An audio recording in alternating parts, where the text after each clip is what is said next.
Thank you. Oh, it's very awesome. If you just have a seat just for a second, does your group have a name? You have a name? No name. Okay. It'll be something to think about, Allison. Allison McLeod is the leader. I'm just going to say a few things for the younger people. Do you guys want to come up, or you can come up for a sec? Do you want to come up? Sure, come on out. And I am going to grab a palm branch. Wow, these are real palm branches, I think, aren't they? So cool, you can order these for Palm Sunday. Come on up. I want to just sit, you can sit on the, I'm not going to sit with you just because I don't have a mask, and we do have to continue to be a little bit careful. So I'll just stand here for a minute. Now, could you use your imaginations for me? You can do that, and close your eyes. Might as well close your eyes, because sometimes that helps to imagine something. Imagine if the most famous person in the whole world was coming into this church this morning. Just like in a minute from now, coming right down that center aisle. Can you imagine who that person might be? What about if it was Austin Matthews?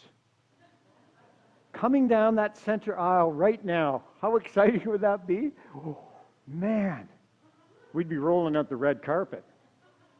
What about the Prime Minister of Canada? What about the Premier of Ontario?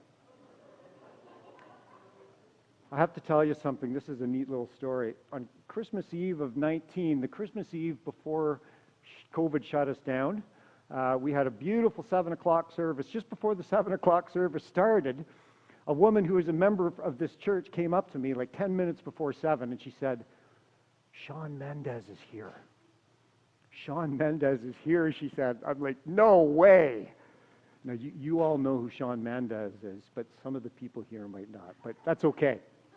So I'm like, are you kidding me? She's going, and so I'm looking around and look up at the bell and look at the wings and going, where is he? And she said, oh, I didn't mean here in the church. I meant here in Collingwood. And he was skiing up Blue Mountain, I think.